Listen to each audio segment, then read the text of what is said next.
Mundabitone enaali eyo. Fuba nnyo okulaba ng'okola ekintu ekigenda okuleeta abantu okwogerako so siggwa ate ku seeking attention. Kino kijja mu ki? Njala tegeeza mwenda bannabitone abali mu Uganda nti bakuwaana okudduka ate toyita woosula. Mu kino ntegeeza ki?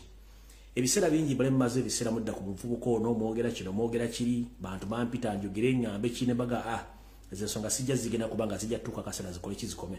Nenze akaloozo kankakano eri mwenda bannabitone. Omuntu kano abakuwadde ekitone abakuwadde bugagga niyo bugagga obukozeseza otya kye kibuuzo ekisooka. Ekyokubiri bwe tudda mu bannabitone bonna naddala abakooloobi abatusookawo baba abasookawo mwenna kizibu nnyo ku mmwe abaliwo bagenda obbenkana nkiddamu mwenna ba artist abali mu Uganda kana akalowoozo kammwe kijja kuba kizibu nnyo okwenkana abakooloobi oba abayimbi ababasookawo mulina okukola ennyo. Mbuuza lwaki bwe mbanga muli ku social media okwetoola Uganda erina okwetoola ensi yonna ng'omuntu ava n'aga nti yeyenkana n'omugenzi lwaki teyeebuuza lwaki teyeegeraageranya n'abalamu abaliwo neyegeraageranya ku mugenzi kubanga omugenzi tasobola kwewozaako okuggyako bye yaleka akoze bye birina omuwolereza. Kati mwabamala obudde nga mudda ku muntu anoonya amawulire okumwogerako naye nga nekyayogerako gwayogerako yafadda naye ebintu byeyalekawo bibirina omwogerera.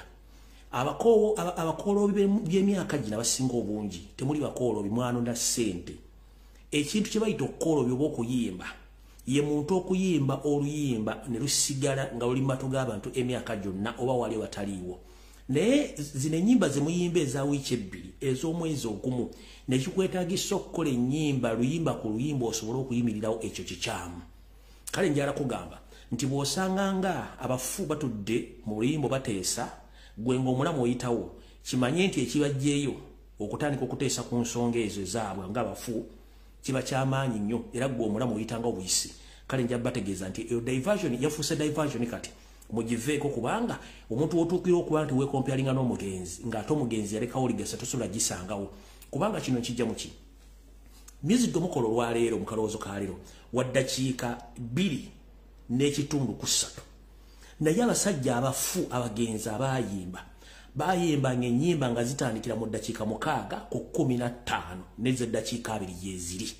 nga kyayimbye takiddamu era nga nekyayogedde tagenda kiddamu nga n'endongo yennyini gyakuba yanjawulo ku ndongo gye mukuba olwaleero. Ekyokulabirako music wammwe mwenna abayimbi abaliko essaawa zino njala bageraageranya mwenna ennyimba ze muyimba za ddakiika 2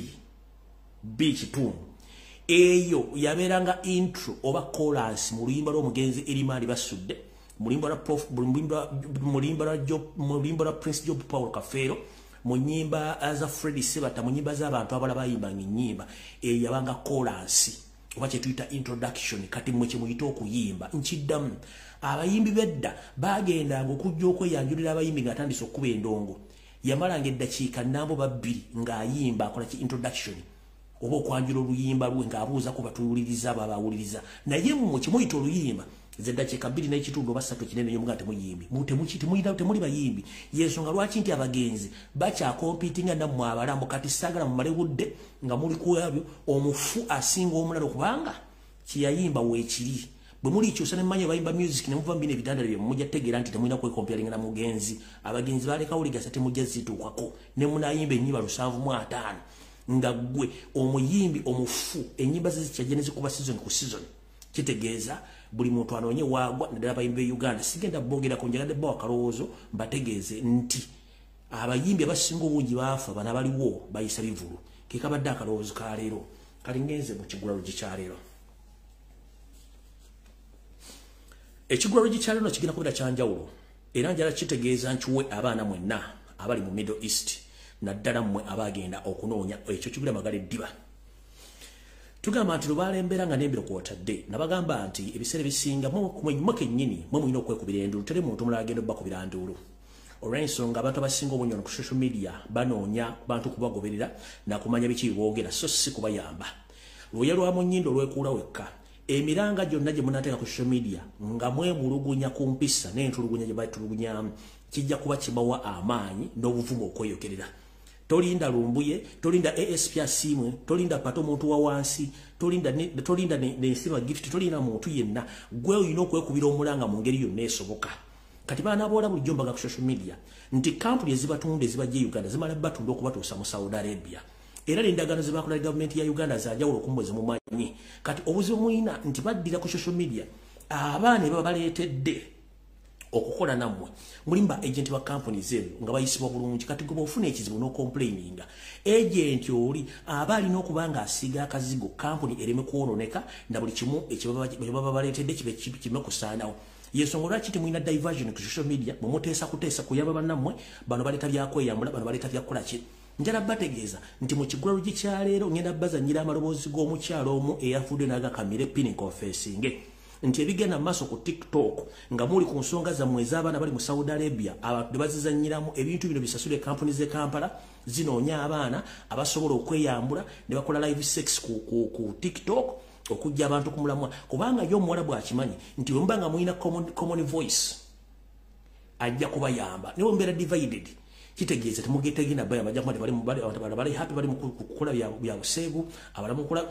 nemba nga temina golo ye bamwe mina golo emikitegeeza nti mugenda kweyamba njala mbazanyira dobo amalobozi gana abiri mu kigulalo gikyaleero buli omu ategeere wa omuyina okutegeera n'okuyimirira mulime kwesiga buli muntu ku social media kuba abantu abasinga obungi bayaye so mutegeere nti buli muntu agenda ku social media n'osanka obuseegu n'obubeerako obotte emikisa gy'abanno abali mu kubonaabona.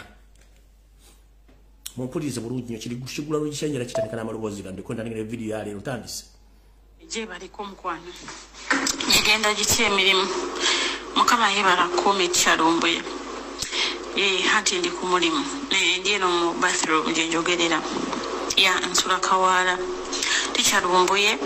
nina kyenjagala okugamba abana Uganda kuba nkimanyi gwe muntu gwe twesiga era gwe muntu wayisawo eddoboozi ekintu ne kibeera Lumbuye waliwo sage egenda maaso ey'abakadama okusaba justice naye waliwo gurupu y'abantu abasajja abamu abajja mu mabaala kati bwe bajja mu mabaala jjukira mabaala mubeeramu bamalaaya mubeeramu abaza okucakala mubeeramu abaza okudigira bakutunulira okuva ku nnyambala ne bakupimaapima ne bagamba ono alabika omulimu gwaffe asobola okugukola kati mba ntudde mu bbaala we Kawala nga wajja gurupu y'abasajja bali mukaaga bawanvu ekikula okugamba nga fesi si za bulijjo era nga obamanyi nti bakiwago balaba endabika yaabwe bakambwe bazibu bawanvu kati nayina mukwano gwange akolamu eyo ebbaala sijja jjogera kubanga saagala kuleeta buzibu abasajja abo ne batutuukirira olw'ennyambala gye twali twambadde kubanga toyinza genda mu bbaala ng'oyambadde gomesi abasajja nga bayita mukwano gwange nga bamuzza wabbali nga bamugamba mukola sente mmeka waniino omwezi nga tubagamba naye batuwa $3 omwezi nga omusajja amugamba $3 nga ndaba sente ntini nze buli wiiki oba buli lunaku nsobola obbawo $10,000 buli lunaku bwe mba mukkiriza kiŋŋenda okukola ki okubagamba ng'era tukkiriziganyiza era sente zo zibeerako ku ssimu era buli wookikola nga sente zo zijja mukwano gwange n'amubuuza mulimu ky'okugema wagala otuwa okoleko sente nnyingi bwe zityo n'abuuza n'oyo mukwano gwe akola waneeno ng'abuuza nze namugamba mukwano wange takola waneeno naye ate abadde azikukyakalamu nga woobimanyi koye n'amubuuza ddiba isobola gisobola kuba ndaba ali shaapu mulaba kwegamba mukalukalu ng'agamba muyite tubasomeremu nga bampita Lumbuye abasajja bye batuyita nga batugamba musobola okugulawo TikTok kofe ku TikTok kwetuli neera tetupostinga tetwerabisa nagamba musobola okugenda ku TikTok ne mubeera nga muzina bwereere mulaga amabeere mulaga obusolo obubina nawulira nga nsanyaladde netusooka netulowooza oba bambega netusooka netulowooza oba batukema netusooka netulowooza oba ki mukwano gwange n'agamba katusooke twerowooze tujja kubawa ansa oluvannyuma naga temulwawo kwerowooza okitegeera temulwawo kwerowooza mwerowooze kati oba omulimu munaagukola mugukole mba temugukole mutugambe kofe muli bambega ne tubabuuza muli bambega mutugamba amazima mubeere kwegamba open ffe tusobole okugamba nti omulimu tugenda gukola oba tetugenda gukola kubanga muneefe tuli bakazi banako tutya emitawaana okweyambulira ku TikTok poliisi egenda etukwata etusibe tikya ng'abasajja bagamba temukitya ekya poliisi tejja kubakwatako terina kyegenda kubakola mugenda kubeera seefu nze ndi mukazi munaku nga mugamanyisebo nze ndi mukazi munaku mama wange mukazi munaku tondaba okujja mu mabala ag'ebbeeyi n'olowooza nti nno mba nzize kunyumirwa sinyumirwa buli lunaku poliisi enkwata ensiba okweyambulira ku social media nga sijja bisobola n'agamba ekya poliisi temukyeraliikirya mwamulowooza mulimu eka guno omulimu abagulimu bangi oba okitegeera nga muddamu mubuuza sebo beera briefly gamba ki ekyetaagisa nze okuyambula obuyambuzi nkusobola kwegamba neneekangabiriza n'agamba tulina gurupu za bwala zetukozesa kwebali okwabeeyambula mwamulaba poliisi yali ebakutte naye bali seefu ffe kyetwagala mwe mukole ekyo temubuuza bingi kati mu mutima nendowooza neŋŋamba waliwo ekiwala kyeyambulawo nebba waakyo ku TikTok era emabegakawo bakadama nga beekalakaasa nnyo mbu twagala justice ne batandika okwekolera ebyambyone ku live neŋŋamba oba be bano abasajja gurupu be bano abawala be baatuma kati ne wiiki eno kwabaddeko ku live omusajja nga bali bizi beekola ebibi tikya neŋŋamba ekitegeeza bano abazze okutugamba omulimu baagala tukole diversion okujja bakadama ku mulamwa neŋŋamba nze ngenda kusindikira tikya audio agambe bakadama tebazikiza bwe balaba bividiyo ebyo byokwekola ababeeyambula abamabeere bamanye baagala kukola diversion nze omusajja namugambye omulimu sigenda gusobola nyamugamba naye tuli bakazi ffe banaku tutya tulina ensonyi tondaba okwambala nti nyambadde kalegingi nyambadde akapala akampi nzize kunyumirwamu byabwereere omusajja yatukambwa yaga mujje wano n'amazimuunya n'amazi omusajja yatuvumye naye ng'obusungu abujjawo obutuvuma kubanga tugambye tetusobola mulimu oba okitegeera tikya era neleero ka audio kempulidde abaana simanyi batoolo era abasajja baleka beebamu tikya abakwata abo abaana ne babagamba mbu mweyambule ku social media kwegamba bafubye nnyo tekawo diversion era tikyageega bibiri ebyange era bakadama bagambe tebazikiza kubanga bwewuunya omuntu wagambira omuntu jangu weyambule enkwenge emitwalo 10 buli weyambudde ku social media kitegeeza kyekyo ate ng'abaana basusa abeekolera ku ziraivu ne beekola ebyambyone tikya walayinze simanyi Uganda gyeraga sikulimba kati mmaze okitegeera kirabika bateekawo diversion kubanga tikya nze gula nali gye kalugende okuba ekyeyo naye omutima gwafudde kubanga abaana ndaba buli wamu omwana afudde nze natuse ekiseera nembivaako era nadde ngeze kulaba mukwano gwange kunfunira mulimu ng'ebyo ebyokugenda okuba ekyeyo mbivuddeko naye omusajja yatukambuwalidde tikya omusajja yatukambuwalidde nga tuganya omulimu era kati nze naze nembifumiitiriza neŋŋamba ababeekolera ku ziraivu bali funded babawa ssente okukola ebyo ebintu just diversion subhanallah tikyasi sigenda kwongerako mukitegedde bulungi baana bawala mu kiggwalo kikyaleero musigale ku mulamwa ogw'okukwanira eddembe lyammwe oba ekintu kiyiike ekya Saudi Arabia nga mufunye emirembe gana kuba saddaaka mutegedde abajja ku TikTok okweyambula baani ababakozesa kampuni zennyini ze zibaleetamu abantu abo okujja okuba nti bakola omulimu gw'okweyambula okubajja ku mulamwa kale naawo kiggwalo kikyaleero kiwedde njala tandika video eyandesikansibwe nti President wange Robert Kyagulanyi Ssentamu omulonde atuuse bulungi nnyo ndyoke nsumulule video eyaleero. Uganda zaapo nga sigga omusima. Ntandise nammwe mwenna abavuzi b'ebidduka mu Uganda okwetoola eggwanga lyonna. Kale mbalamusizaako nnyo bannyamu ne basibu mwenna abanangira abambejja basava ne bannaava kansibwe nti buli bulungi. Akatambi kolwayo ngenda katandika bwenti nga bulijjo. Nga bwe mbategeeza nti eggwanga liri mu katyabaga k'ebyensimbi nti n'ezikigulira amagali ddiba gavumenti kyazirina eri mu kwebuzaabuza ng'efuka enaaba nti enoonya nsimbi. Kale butyo nno omusajja atadde buli kimu ekyetaagisa okubba mu Uganda mu ngeri esoboka nga kati buli kimu batandizo kirinnyisa ensimbi. nga bwetwogerera essaawa zino omuntu yenna mu Uganda abadde ayagala okuvuga akawulunguta nga kaliko ennamba empya mwe bannayuganda nammwe mwasobera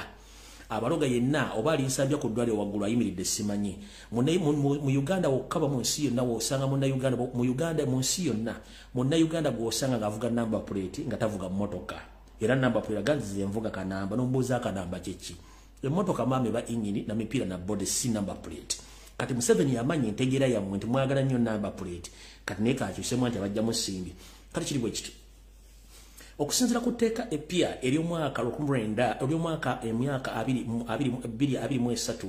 mujjukire bulungi nti luli number plate mubadde muzigula emitwalo loza nga 17 n'obusente bugwamu bwetwogerera kati etteeka eppya eryayise buli muntu yenna ajja okwagala number plate empya eri digital eri mu form of digital wakusasula $200,000 okufuna number plate empya nkiddamu munnayuganda yenna anaaba yagala number plate oba okukyusa number plate okugijja mu nkadde ogizza mu mpya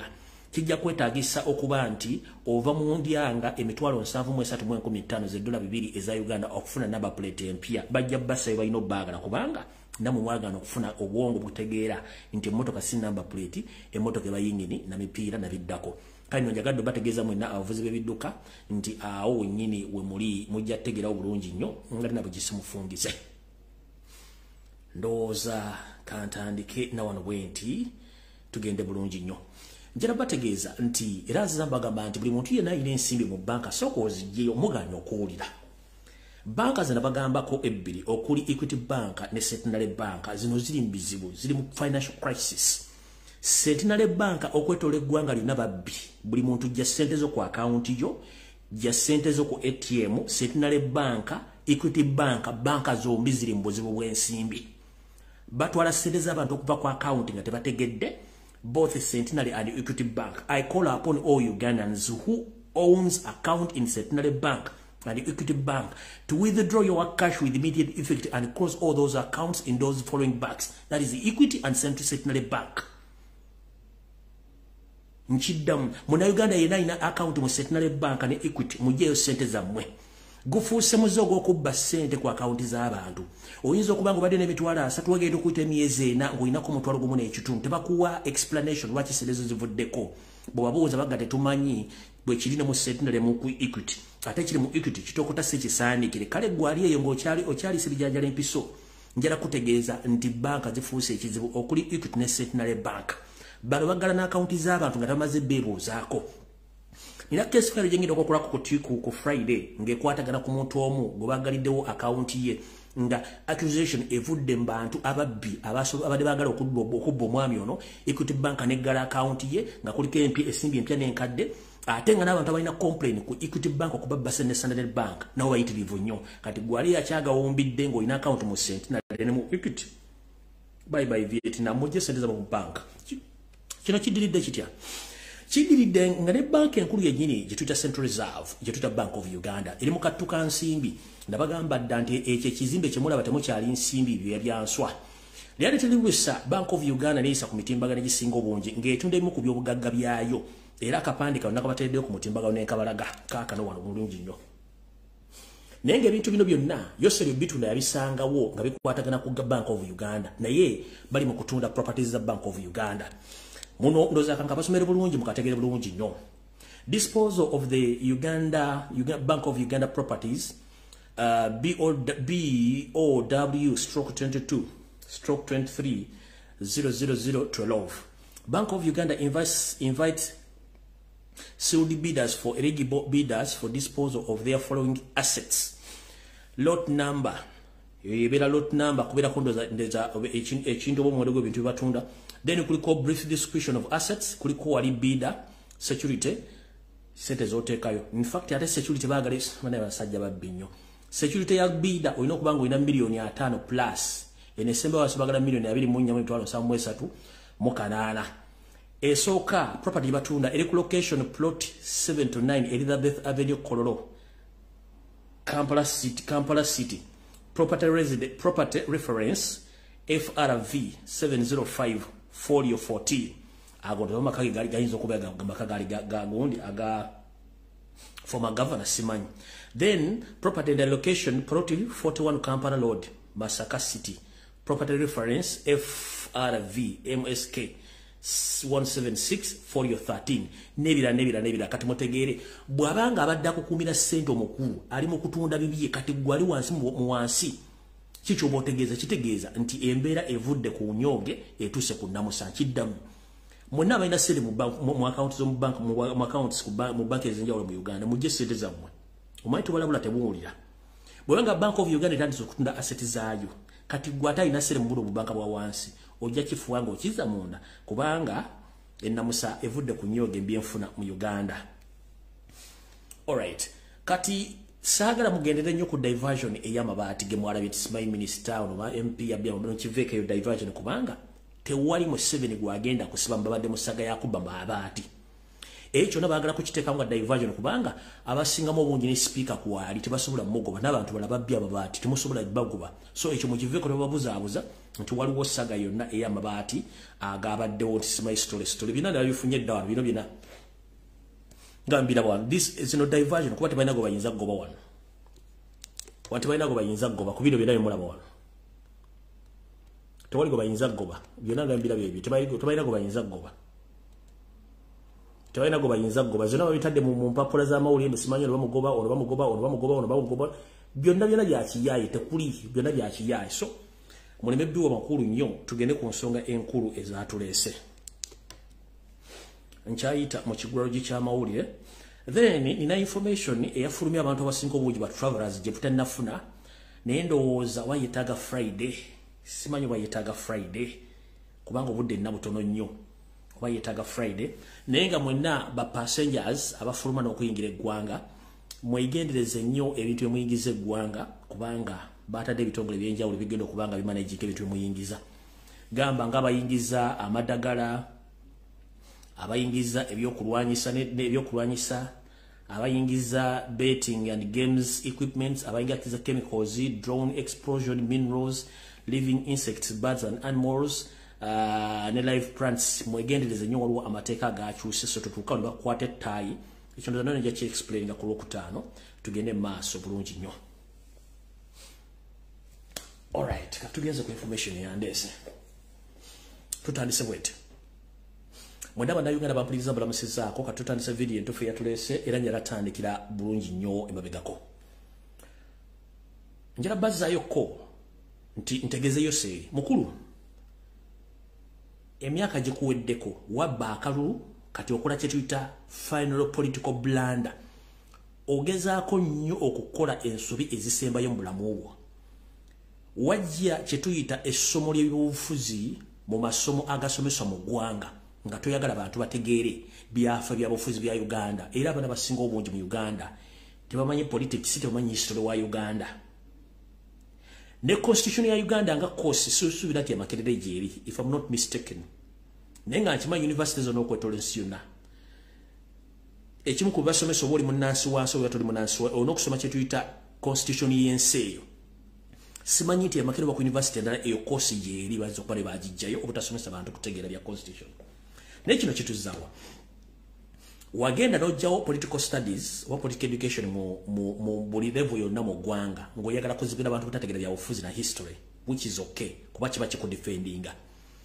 n'owera ebimeeza byonna ebikolebwako ebyobufuzi buli lwa mukaaga n'obiwera ne weerekerawo programu ezimu ku radio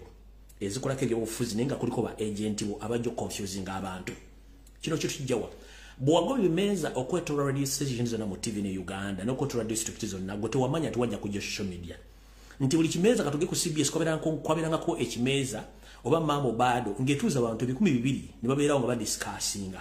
n'ogamba no from today onwards nzigaddewo political shows zonna during Saturday zonna nzigyeewo tewamanya tiwagenda kujja social media nti Mambo Bado ebadde etuuza abantu 200 olunaku okukola program y'ebyobufuzi wagenda kujja social media nga buli muntu alina account ye asobola okutuuzaako abantu abasukka 10 ng'ali mu studio yo ku ssimu ye ekyo tuwakimanya kati kino kyekikutawaanya olwaleero gwewaweera ebimeeza mu Uganda n'otamanya social media egenda kujja nti buli muntu gwewagoba ku talk show eziri political alina essimu asobola okugula platform n'atuuzaako abantu okuva ku 5 mpaka ku 1,000 ku 2,000 ne bawuliza ebintu by'ayogera ng'akozesa bwongo bwe ekyo tewakibala kati kyekikkuba olwaleero yensonga lwaki investinze sente nnyo ku social media okuba ng'okyusa abantu bano kale tutandise bwe tuti tugenze nga bwe nabagambye nti CBS eyo ne BBS Telefina bitongole byayo seeri ebirimu abasajja n'abakazi abali mu Cape Town nga temumanyi yensonga lwaki nti baleetako abasajja batavaako buli lunaku efeesi zijjako nga temumanyi njala bazzayo ku katono k'emabega mumanyi eddinya madamu teacher Nambozi gye yalijja kambaluviire ku ntono mu lutegeere CBS FM ng'ekyalinamu omukono omutono ogwali ogw'obannannyini nga ne Ssaabasajja Kabaka akyalinamu omukono kwabeerangako programu ezizimbe era kwabeerangako abakulembeze abalungi n'abali baweereza abalungi okuva ku lwetandikawo nga kuliko Peter Sematimba omuligenzi Buluda Muwonge Barasarob MC Bamenton Sama jangu n'abala bangi nnyo okutuuka olweba abasigaddewo baava olw'enjega abala bambi balusulamu akaba naye waliwo n'abasajja Kambwe yaliko musajja yafa kwaliko Salongo John bani Musikaba yamuyita kwaliko Shia kwaliko abakyala babiri mukyala kwalikani kwaliko abakyala bali bakulu Shifla Lydian Kibirango ne babe n'engalabi Shifla Lydian Kibirango ne mukwano gwo bakolanga o program ezali zigeza okubulira abantu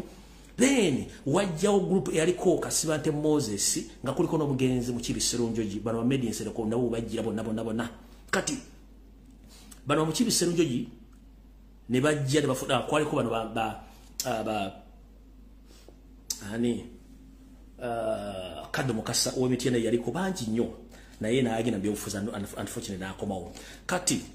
ku CBS ne kusigalako abasigalako naye mujjukire ku CBS kwaliko omusajja eyali akola political programs nga ziri critical nnyo nga zikuba mu 7 baali bamuyita omugenzi mu Kibisero Njoji babeerangako ne Betty Nambozi bakireke nga basomesa ebigambo byensomesa wano basomesa nga ekiga kibaita colonialism imperialism ne basomesa dictatorship ne basomesa ne occupation kati ebigambo bino byonna bagenda ngo bisomesa nga banyiga mu 7 mu kiwundu nga bakwata mu 7 mu kiwundu bambi ekyavaamu omugenzi mu Kibisero Njoji bamu obutwa ne baga nti yafudde kansa kubanga yali musajja nga taseka kitalo nnyo mu Kibisero Njoji okuba ati Katonda yakujjula awaava erinnya Nambozi okufuna erinnya lya teacher ng'asinzira ku mugwanda oba mukwano gwe mu Kibisero Njoji eyali critical nnyo nga yakubulira ebitayagala birumamu ng'era akugamba nti mwene kyemugenda kunkola nja bisomesa nza mutegedde bulungi nnyo kati ne kujja kusigalako enkwezenge zino ezikolerayo seriti bahabula otabasero mutano wakarekezi olw'ensonga nti n'abaleeta programu ezizimba eggwanga tebakyakusobola bakkiriza okujja okulekako zino enkwezenge eziri ku CBS jenjagadde obbalaga nti radio ezimu bagenze bazipungula nga bazijjako programu zaazo ezaali enkambwe so omusajja omu Kibisero Njoji wona bamujjukira bambi bamutisa butwa yafiira ku CBS nakati enzi n'afa ne bamuziika oyo n'agwa ne Nambozi kuva ku CBS neyongerayo n'agenda kati ndoza mutegedde bulungi abantu bano lwaki nti bagezaako nnyo okujja programu zonna ez'ebyobufuzi kubanga Museveni yali alina ebiri eyisizaawo kati tugenze ku nsonga endala yoseriti bahabula otabasira mutano wakarekezi nsi yaleeta kansubire nti otudde bulungi nnyo okkalidde n'ebiberenge byo ne baffere banno ekisookera ddala njala baddizaayo kaakatambi mabega yoseeri yajja ne bamafiya banne okuva e Rwanda okujja okutimya ogw'eggwanga Uganda ne bagezaako nnyo okunyigiriza bannayuganda kye baakola ye n'atandika okwekuliyetingirawo opposition ye ng'eviira ddala mu university tubadde n'abaana be tuyita bakaada abalungi mu politics nga bava Makerere University naye abaana bano olw'okuba nti bonna Museveni yagenda n'abenrollinga okuba okubateeka mu system y'omuzanyira ebyobufuzi batya tubadde n'ekibiina ekirudde ebyobufuzi kye bayita DP ekibiina kino kiri ku lutinza abaana bangi nnyo abadde voko nga baasoma balina obuvunaanyizibwa naye Yoseri yabafuula bireria olw'ensonga nti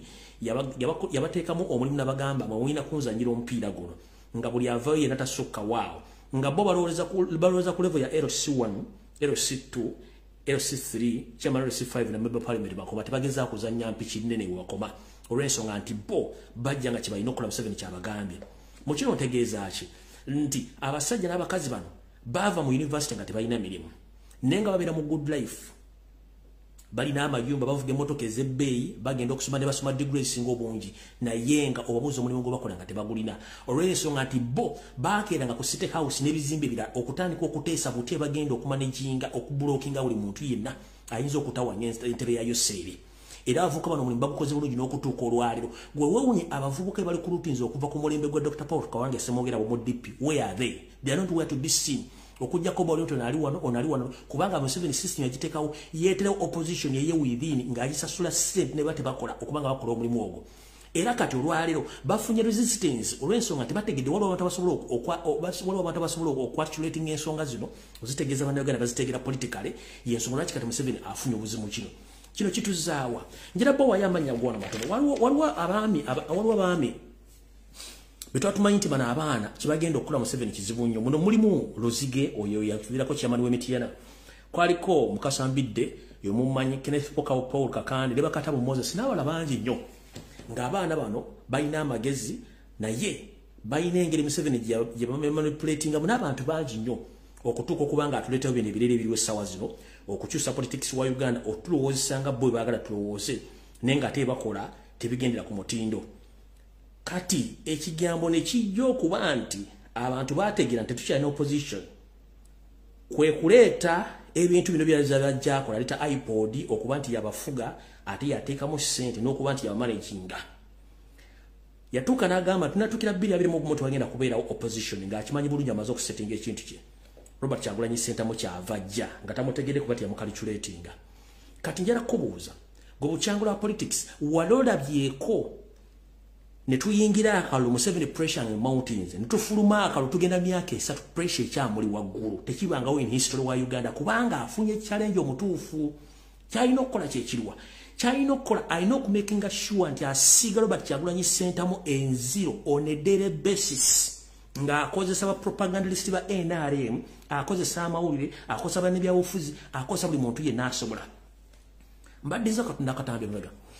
Kyagulanyi mu kusooka yasooka n'agezaako kufuna kaadi ya FDC ng'agenda okwesimanga mu parliament w'ekyaddondo tebagimumma n'agendako mu Democratic Party ng'ayagala kaadi tebagimumma n'agamba no ebibiina bino nnyinza okuba nga sibitegeera bulungi kanzija independent najja independent ne bwe yajja mu bukulembeze buno ng'amaze okuba mu parliament ekirowoozo kye yali ayagala kujja nga independent candidate oba yali ayagala kujja nga independent candidate ku presidential elections eziwedde zino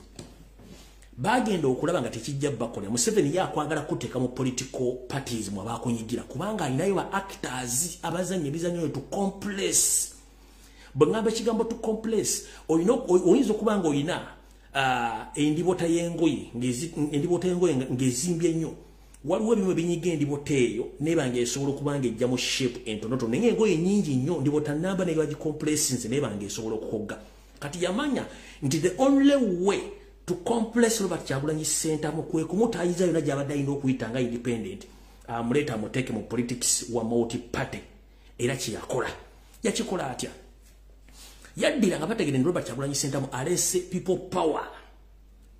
nga y'amaanyi nnyo ne bakozesa Norbert Mawumawe ne bakozesa Abedi Bwanika bonga bali mu DP block nga bagenda mu iPod gye baateeseza ne bagamba nti aha kati ono tetugenda kukkiriza muntu yena kwesimbawo nga tali under any multiple political party nga gyalimu the only option Robert Kyagulanyi yali alina kwe kuba nti yafuna ekibiina kino mwe yajja ne yeesimbirawo nesirwa kuba nti yali akyagala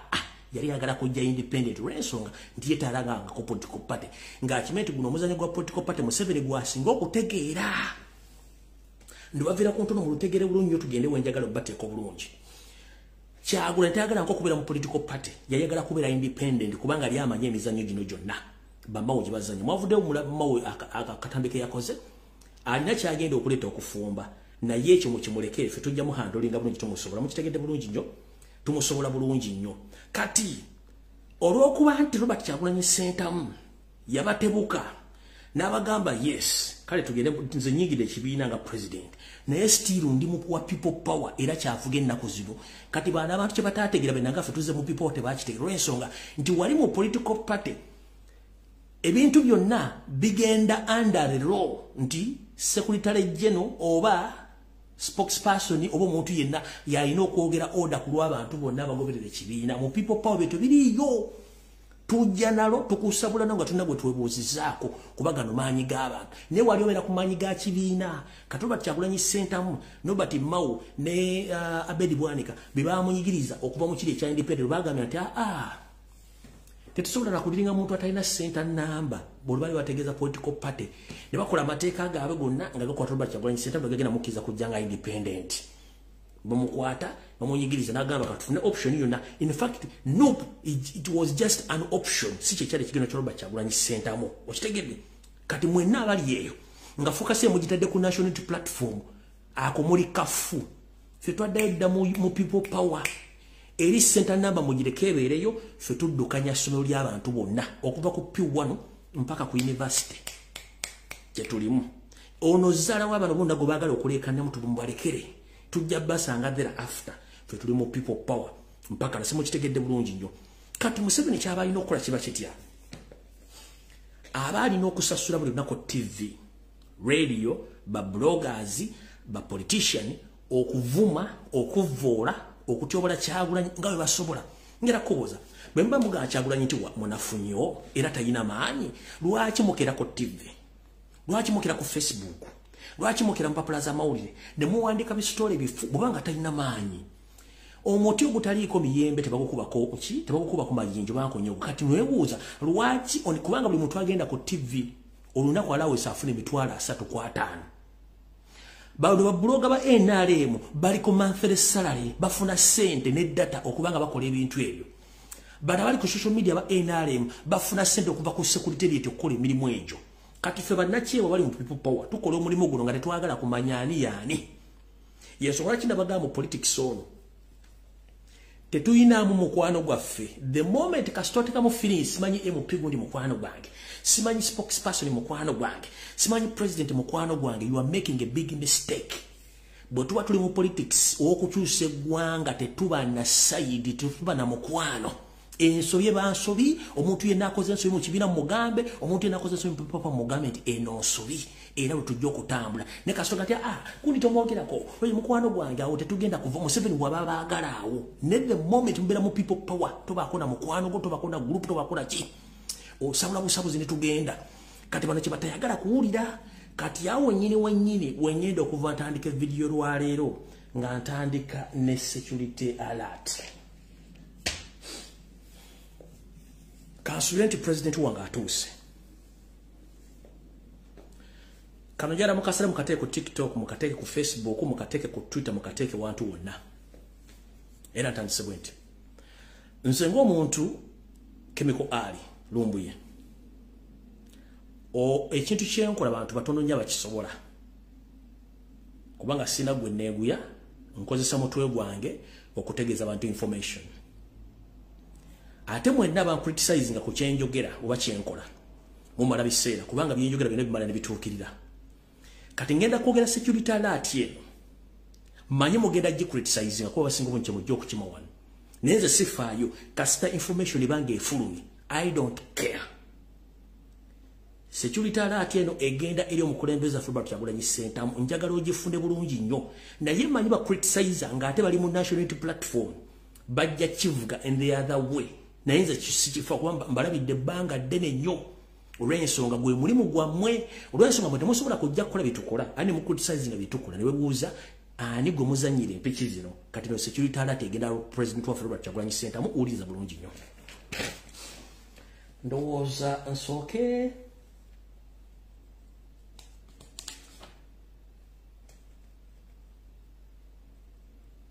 Council security alert ndoza following ena kino. All right, Mr. President Robert Kyagulanyi Ssentamu okusinzira ku nsonda zange ezesigika empuuna malungu zantegeza kutegeeze ensonga eno zangamye kugamba bwenti nti essaawa yonna oba budde bwonna abasajja bano kyebakuplaningira kinene nnyo kisinga n'ekiro ekitonyesa enkuba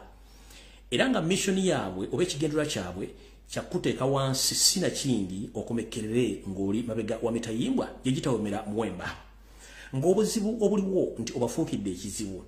baali basuubidde nti ogenda kubeera mwangu nnyo singa bakuteekamu empwezenge zaabwe zisobole okuba nti zikuyisa nga bwe zaagala naye nze kamwa kwogera nenvaayo nensalawo nti kanteekeyo omubiri gwange n'omutwe gwange abanjogerere banjogerere naye nga buli kimu nkikubye ennaku zino zonna n'omwezi guno gwennyini ntaddewo kye tuyita precedence okulabisa abantu n'okuyimiriza movement oba kye tuyita kyetuyita political coup d'etat mu kibiina ekya National Platform ne People Power era n'ekibiriza ddala kati abasajja bali mu kusattira naye mu kintu kino abasinga obwe kitemutaategedde kirimu ebintu bino wammanga. Mr. President, abasajja bano bennyini bodiringa nabo nambe mu moment abasajja baganda bakutegekera akatego akayinza okuviirako in fact okuzisaako bokuvunana emisango gye musango bayita treason era nga Museveni akiteekateeka era mumanyi kuno kwali. Abantu bano bangambye kutegeeze nti togeza n'obasinkana oba okukwata essimu zaabwe nga bakkubidde naye nkimanyi nga bugoba owulira nti oli muntu mukulu oli waddembo basinkana oba okukwata essimu zaabwe naye kyonna kye bapulaninga kinene nnyo okusukka ku ggwe ky'osuubira nkiddamu. Abantu bano amanya gennyenda okumenya bangambye togeza n'obasinkana wadde okulisiivinga essimu zaabwe naye ggwe nga wenkumanyi oli waddembo basinkana era oli waddembo okwogera nabo ku ssimu nga bw'oyagadde naye nze ogwange mba ngukoze nga bwe tugamba nti omubisi taba mussi nti leediyo bwekubikira oba TV togikuba mugere nze kugamba nsonga zino. Abantu bano wammanga bangambye nti obeetegereze nnyo era obeegendereze muno mwe muli Lawyer Ompia Kuteesa Mathias Mpuuga Nsamba kuliko omukyala Betty Namboozi Bakireke kuliko omwami bamuyita Muwanga Kivumbi kuliko omulodi w'ekibuga Elias Lukwago kuliko retired Colonel Kizza Besigye kuliko Charles Peter Mayiga Wasanya Karoli Salonga Mulengejja Kawenkene kuliko Lawyer Omutendeke Medard Lubega Segona kuliko abakafubutuka mu kkomera okuli Segirinya Muhammad ne Sewanyana gemanya agampereddwa drone olw'ebyokwerinda ne baŋŋamba nti munnange nkutegeeza ensonga zino naye nkimanyi nti abantu bangi nnyo bajja kuva bakritisayizinga amanya g'ensomye naye nga tebakategeera olw'ensonga nti nze information gyenja ngiteekawo n'engirikawo n'entambula ajja okunnumba omala biseera kubanga sigenda kuddamu bye mba njogedde ndi muntu mukulu. Jjukira nti Yoseri si yawamba Kampala wasi yawamba Uganda baali basajja baganda bonna abaatemulwa nga bamaze okuwamba ekibuga Kampala ate nga abalyamu enkwe baali basajja baganda nabagenda mu maaso essaawa zino okukola kye tuyita coup d'etat mu National Platform bennyini amanya balina ga Kiganda ate nga bapulaninga okulya mu Kyagulanyi Center mu HG olukwe kale n'amanya gemuwulidde ng'ogedde okusinziira ku ddoni zange kye zaŋŋambye oluwadde emboggaleka wano oba ogatwalenga bwe nga kuwadde nenga Kyagulanyi Center mu ekijja omuyaga munene nnyo era nkusaba wenyweze nkiddamu ekijja kinene nnyo omuyaga munene nnyo naye nkusaba wenyweze okugema kusinga okuwonya awo nvuddewo tugenza ku lunaku olwajjo lwadde lwakubiri mu refugee camp Entebbe wabaddeyo olukuŋŋaana mujjukire nti Lawyer Ompia Mathias Mpuuga Nsamba ku Sunday yennyini yayinawo olukuŋŋaana ne Yoseri mu State House Entebbe ku saa zaali za kumakya naye ate luno olwa Tuesday lwaddedde lwakimpatiira lwaguddewo mangu olw'ensonga nti bwe nabadde maze okuyiwa awamunnyo mu mata ne gafuuka ebisejja ate ne bayita olukiiko lw'oku Tuesday lwaludde olunaku lw'eggulo. Olukiiko ono lwatandise kawungeezi naye lwawedde matumbi budde era ng'eyalukubiriza yabadde Yoseri Tibahabula Tabasira mutano wa Karekyezi ensi yaleeta muzezedde ensanga bisibe nga basala entotto ku kiki ekigenda okuddako eri Robert Kyagulanyi Ssentamu. Wuliriza bulungi nnyo. Olukiiko lwaddemu Yoseri kennyini Tibahabulwa mwabaddemu Mathias Mpuuga Nsamba mwabaddemu Janet Kembabazi Charles Peter Mayiga Wasanya Kalule Gamulengejja ku ssimu yabadde ku ssimu kwaddeko Moses Kigongo ono yamyuka Yoseri mu kibiina kya National Robbers Movement kwabaddeko Twadongo ne kubeerako ne top guns wa top officials ba NRM n'abala bangi nnyo abadde mu meeting eno. Kiki ekyayisizza meeting eno? Oluvannyuma lw'enazze n'ennenyegere mu mission eyabadde political coup d'etat mu National Platform abasajja ne basattira nti bampitambwa nti embwa yayiye mission yaffe era kyova olaba nti n'omusajja yavuddeyo nga mutwakavu si munyiikavu mulwadde n'atandika okwogera ebigambo bitategerekeka era nga mukaawuufu nnyo naye nze bye tebiyinja kubanga nakugamba nyambala gwe nyambala ninga ngatto bw'otuuka mu buyinja olina ojjambala bw'ogenda mu ofiisi olina ojjambala kati oba onzijjako ng'oneegendereza Ekigendera kya meeting eno kyabadde kitya kwe kuddamu okusala entotto butya bwe bagenda okuddamu okuttukiza mission yaabwe ey'okwawuluzaamu n'okutyobola ekitiibwa kya Robert Kyagulanyi Ssentamu okukituusa ku ttaka. Tutandise bwe tuti mu meeting eno yabadde nti mission ey'okwawuluzaamu ekibiina kya National Unity Platform eno ebadde ya kyama nnyo era ng'ekulibwa abasajja nga bwe mwabategedde bonna. Naye ekizibu kyazze nti omusajja ono gomulaba ayogera wano ebintu byonna yabiyeemu omunnyo nga bwe gali amatane gafa. Naye mu kino ekibiina kyo bakiwandiisa dda weekiri ekibadde kigenda okuba nti kikozesebwa kuba essaawa zino kyalinyiddwamu tetumanyi kikigenda kuddako. Era mu kino bagenda kukola ebintu bibiri. Omanyi Museveni musajja muyaayaaya ebyobufuzi abeera ne programu NAB kati eyaganye bazze ku drawing board batukize plan B. Tutandise bwe tuti mu kino abaka bonna abali emabega wa lawyer ompia abasuubira okuba nti banyuza okwekutula ku kibiina kino nabo bali mu kusattira olw'ensonga kati bamanyi kiddako batya public naye nga tebakimanyi bulungi nnyo ensimbi za Yoseri bazikwata balina okukola omulimu gwe balina okukola.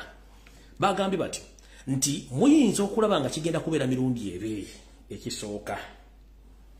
muyinza okulabako abantu abamu mu kibiina kyennyini nga batandise okujevuna oba okuzaala wa Robert Kyagulanyi Ssentamu.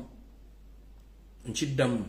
muyinza okutandika okulaba ababaka abamu nga bazaala wa Robert Kyagulanyi Ssentamu oba omujevuna mu ngeri yonna emussa ekitiibwa kye n'okwonoona erinnya lye mu bantu bakulembera nti munafu. Ekyo muyinza okirabako. Ekirala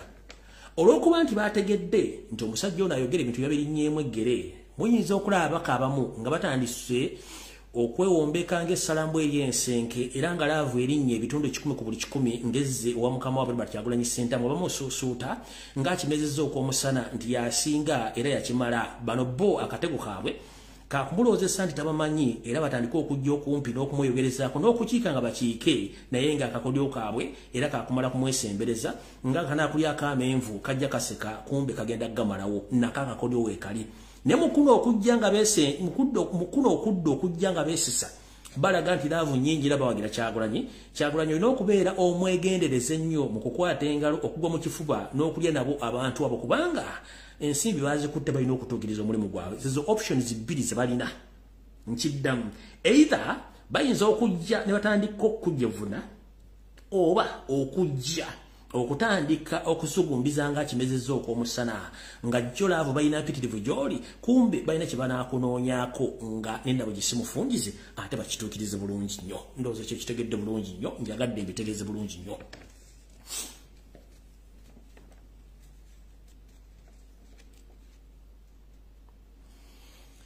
Mu kino abamu bajja kufuuka ate nga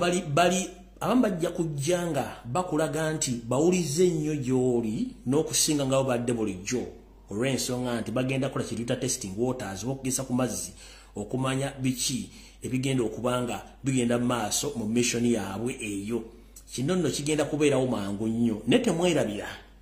nti waliwo omukulu yazze n'akola video n'agamba nti abamu bagamba nti okuteesa tebakulimu nga batemu we bali ngenda kujja ntandika obbambula kubanga nange bampaayiriza kati mulinde ekigenda okujja w'omusajja mukulu ono byagenda ofulumya naye mulinde ebigabo bino byagenda ofulumya bigenda kubeera well calculated ate nga birina n'engeri gye bigenda okuba nga byolekamu okulaba Robert Kyagulanyi Ssentamu engeri gye bimuyingizaamu. Naye nga mbagambye nti ewali omulema tofunyizaawo ngalo mwetegereze nnyo ebigambo mawobi byagenda okwogera. Akatambi kano ke kano mwakalabye naye arakabazannyirako bulungi nnyo tulyoke tugende mu maaso. Bwe mba nga nakatadde wano mu archive yange bulungi nnyo nyinza okubassa akatadde mu archive kankajje wano kaakano wano bulungi nnyo kansuke nkabazannyire.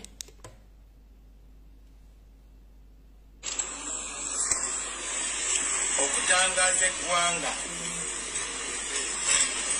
biki ebiri munda mu Democratic Party. Abamu ebintu mubirengera waggulu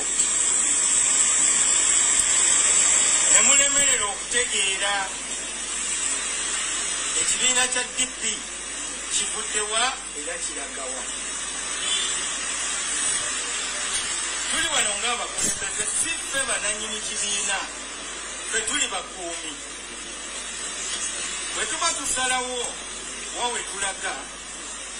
twefumiitiriza ne twebuuza ti abasajja 8 abaatandika ekibiina kino balina ebiruubirirwa byebiriwa. Uganda kasookedde tufuna independence, tetukyusanga bukulembeze mu mirembe, lazima wabeerawo akavuyo na kuyiwa musaayi. Weewaawo twateesa ne bannaffe aba NRM ne tuteekako omukono, kati tulina enkolagana ne NRM nga byesigamye ku bintu bina. Ekisooka, omunnayuganda anaalabako ddi gavumenti nga zikyuka awatali kavuyo. Ekyokubiri, konstitutioni ejjudde ebiraka. Tutereeza tutya konstitutioni ya Uganda? Ekyokusatu, ng'Abannayuganda tulwanye nnyo tuyiye omusaayi, lwaki tetutuula ne tuteesa? Muteebereze singa Obote eyali pulezidenti Ssekabaka Muteesa owookubiri baatuula ne bateesa, singa Uganda eribala. Tuyige okusonyiwagana, tuyige okwenenya, twagalane era twagalize. Eyo ya assignment eya Democratic Party mu government. Abamu ababadde batuvuma nabo kati nabo banaabwe batandise okubaanika. Kati ekintu ekyo nange ngenda kukiyingiramu, kubanga nga bwe mumanyi ebiyenje byeyagalira mu nzikiza. Ila statement biyenje bakira ko kisitota ojja kulaba ebisinzi era ndooza mugiraba. Ababadde batubuzaabuza nga bagamba teri kuteesa ne NRM, tetwogera na NRM, tetulina kyetufunamu,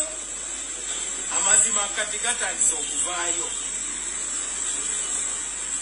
Ekibi mu Uganda abamanyi ebitono ate be basinga okwogera, abamanyi bingi basirika. Kati ze nange ninako bye mmanyi,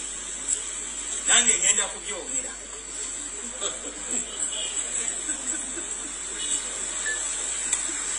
Emundu nali nazizaayo kugombolola, naye olwaleero ngenda zikima,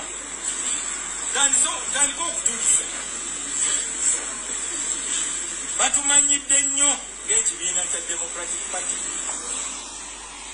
Sigenda kamalayo naye statement zonna ze yakoze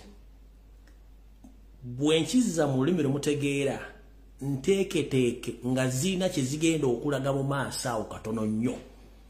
Mu lufuutifuuti bakiyita free method statement, nti oli ayogera ekigambo ssaawa zino naye ng'ayina gy'akyolekeza gye kigenda okubeerawo mu maaso. Kati statement zayogedde tezaawukanako na za mukwano gwe Abedi Bwanika omusawo w'ebisolo. Statement ze yayogedde tezaawukanako na za Mathias Mpuga Nsambala oyo mupya. Ne statement yataddemu nti ebiyenje. Nono bwe yazze okuvuma abantu yagambye ebiyenje. Mujjukire kana akakoosi ke kamu. Ani go bagenda okuvuma. Ani go bagenda okuvuma. Kitegeeza nti bonna olutalo bagenda ddujjayo. Bagenda ddusa ku muntu ogwo. Robert Kyagulanyi Ssentamu yekka. Bwe mbagambye nti bwe nzija n'enjogera ebigambo bino mbaako kyensazaamu n'enkijjawo mwe kye mutategeera. Kati mugatte ebigambo bya Magu, mugatte ebigambo by'ono ow'ekimanya Masaka Abedi Bwanika,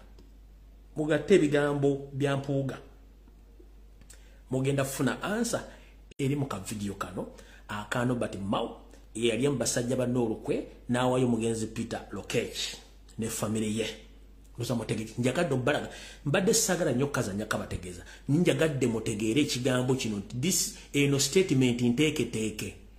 gyavuddeyo n'ayogera naye ng'ebigo byonna byonna biteeketeeke biina gye biragaani gwe bigenda okulumba na kigendererwa ki kyenjagale muteeketeeke ebintu bino mbitegeere bulungi nnyo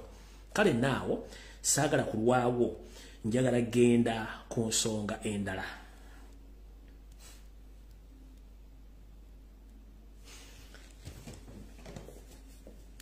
nina video gye njagala obbazanyira naye njagala mbanyonyola ekigambo kino musooke mukitegeera nga sinagizannya nzize babuulira emboozi butya ensi bwe ziwambibwa bannyinizo bakansangwa ne basaanyizibwawo abantu abo ne batwala ensi z'abantu abo ne mbalagako ng'ensi Palestine ne mbalagako ensi nga America weetudde mbalazeko ensi nyingi nnyo zembalaga ebintu ne mbalagako Egypt history wa Egypt mumanya abaaliyo baali ba Nubians kati waliyo Bawarabu nzize mbalaga ebinsi nyingi nnyo ezigenze zigibwa mbannansi n'ekigendererwa nga baagala kuteeka mu bantu balala kati ekigenda maaso mu Uganda ngenda soka balaga ka video ngenda soka mbanyonyola ekintu kenteka video kali mirundi ebiri omuntu ono ayogera ku video kano mukamanyi yayogera nga nze kutegero kwanyu message eno yali agisindika nga ategeeza abantu kyekijja mu programu zaabwe era nga abategeeza nti bannayuganda muli basimu ku lwange nkijjamu wakulu gano ga mirundi ebiri kisooka aba bategeeza nti muli basiru era ensi tugenda gibatwalako nde disguise yakulaganga akutegeeza nti zuukuka naye nga y'omu ku kabinja ako era ba owning ettaka mu Uganda biba owning business yakola buli kimu kati sooka weebuuze lwaki Uganda ejjuddemu buli kika kya ggwanga lyonna eriri mu East ne Central Africa nga tebalibuuza wegiriva weewuunye lwaki Museveni akozesa emmotoka za United Nations okusomba abanywala n'obajja Congo n'obajja Rwanda ne Burundi n'abayingiza Uganda ng'akozesa emmotoka za UN basi video nazibalaga saagala zibaddiramu nazibalaga lwaki bano basomba abantu bayingiza mu Uganda nga bakozesa emmotoka za UN bazikozesa okubalaga nti ekintu kino basomba banoonyi ba buuda mukumbe basomba abantu balamu babatwala kochupayinga mataka gano mbaddiramu tekala moja abasajja bagiwambye Northern Uganda part of it bagiwambye Buganda 60% ettaka abasajja baliwambye Busoga region oba Eastern region bagiwambye West side yona bagiwe bagimazeewo ekiri mu side zeri mbanyo ekyo kisoko kitokota se kisaanikire kubanga bano bakimanyi eno message wa video njagala mujiwulirize bulungi nnyo ono musajja kiza Besigye yajogera naye nze njagadde soka bawaamu kubategeeza ekiki lwaki yayogera statement ye ng'ate ebigenda mu maaso essaazi no byebiriwo batta bannayuganda bayingiza abantu bagwira ate nga ne pulaani agimanyi kubanga agimanyiiko njagala mumpuli kuba bannayuganda muli basiru bagenda kuleeta muno abantu babateeke mu ensi eyo bagitwale mutasituka naye kiri mirundi ebiri gw'olina okitegeera oba otakitegeera era bw'oba tukitegeera kirekeraawo naye agitegedde zukuka oba ng'otegere mission kyeriwo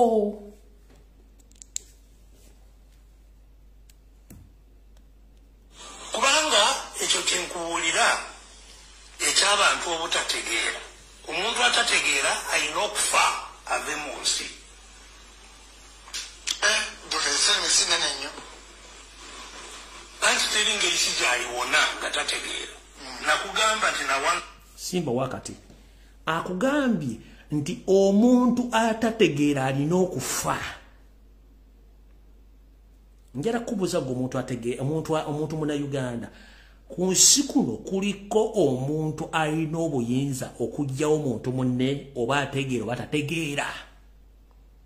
wano sigwamu emmere y'okulya sigwamu suza sigwamu ambaza sigwamu kolera buli kimu kyalina okukola mu bwabu gojjawa authority audacity gamba nti omuntu atategeera alina okufa abategeera babazaala ddi basomera wa balya mmere ki era lwaki mu nsi yaffe gye mugamba nti abali mu nsi mu Uganda nga tebategeera balina okufa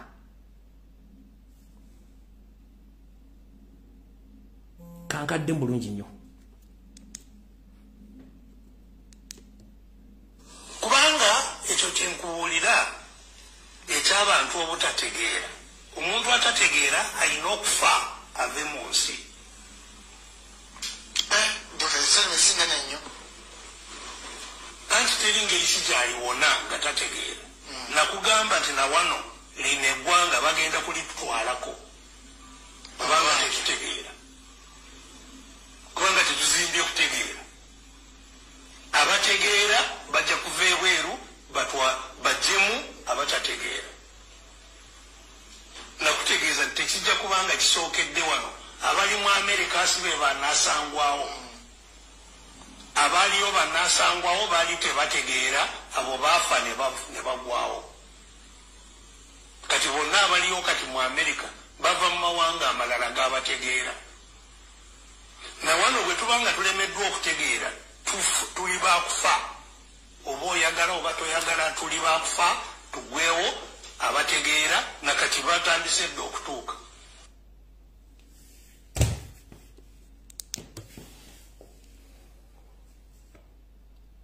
mukiwulidde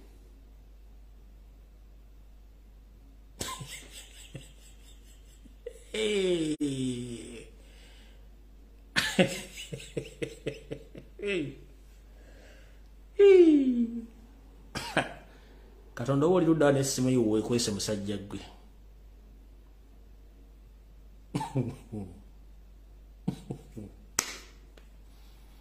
kati bannayuganda bali mu Uganda tebategeera balina kufa abategeera bajje batwale kati Besigye kankubuuze wajja ne Museveni ne muyingira ebyobufuzi all along era gwe political commissioner wa NRM as you speak right now you think all along system gye mubaddemu for almost 40 years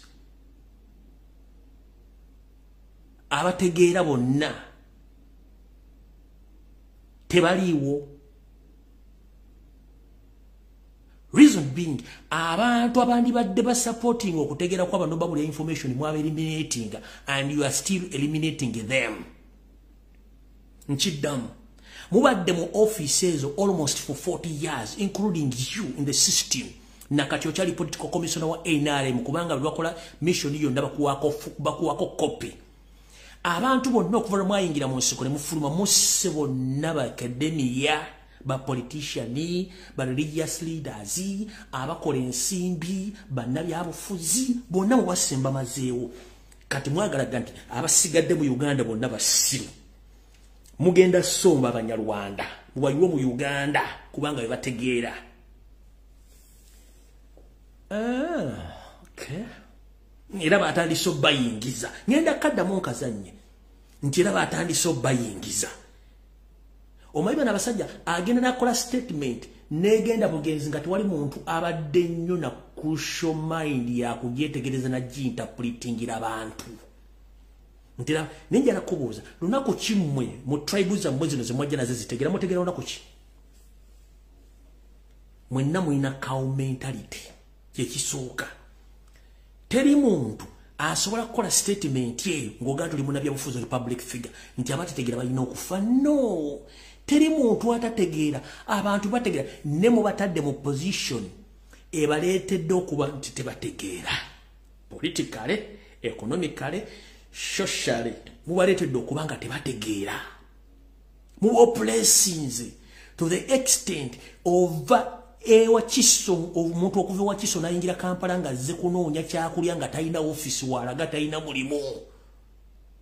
omuntu naava ku Ntebero odi nayingira Kampala nga atambuza bigere talina kimulimu wo mu Kampala nenga azze kuyingira Kampala enviri sinsanirire boardings bazisibyemu obuuzi omusajja ekitoje kyayulika eno esate kuli mapesa alina abaana alina omukazi alina abaana bokusomesa business muzigadde abantu mbasse abantu bali mu makomera then no job blogging ati bagenda kuleta abatategeera baffe hey kwega muchikola intentionally to oppress people bafuuke nga bali useless nga tebakyasula kwetegerera mumuleeta abammwe naye nga ate bemulete batategererako ddala no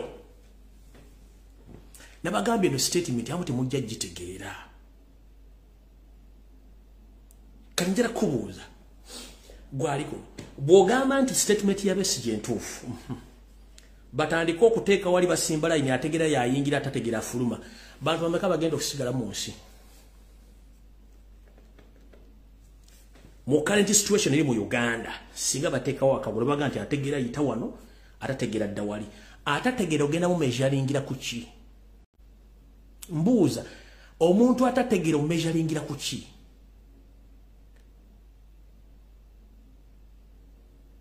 ogerageranya ati omuntu atategera gwe kuga nti afe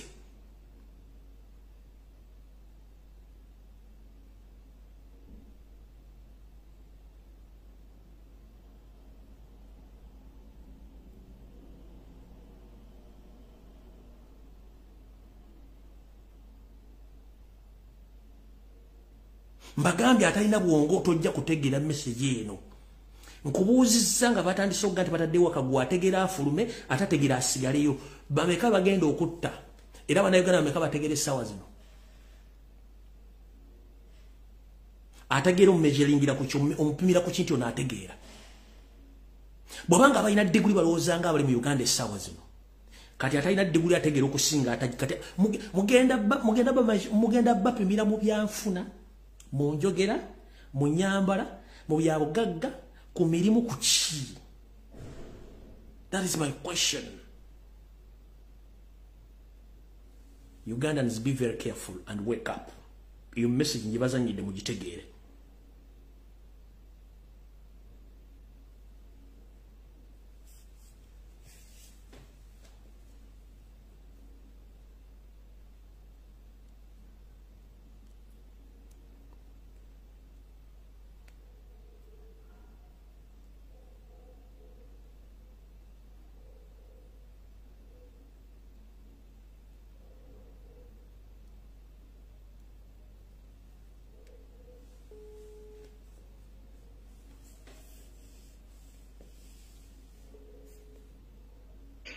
Sebo. Hello. Mkola mesiza wa Uganda. Sebo, mwami Lumbuye. Yenje Sebo. Sebo oli otya? Ndi bulungi Sebo. Gye baliko. Mitono. Munnange simanyi waliwo omukisa nti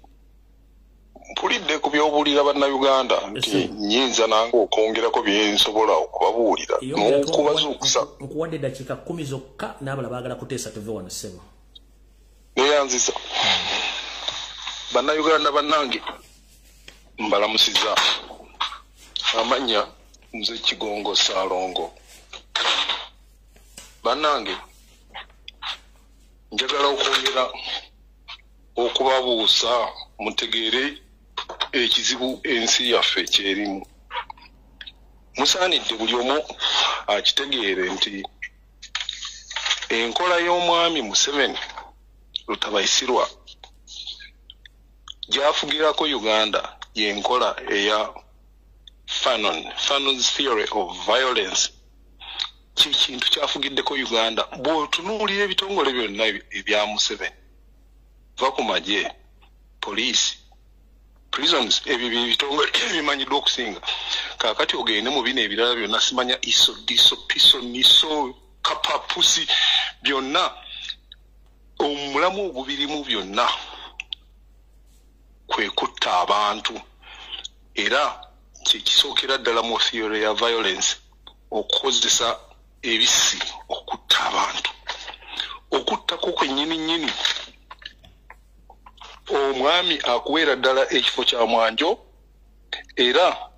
kyo kyennyini kiruubirirwa mweno theory gye bakozesa ey'ekitujju okutta abantu olw'okubanga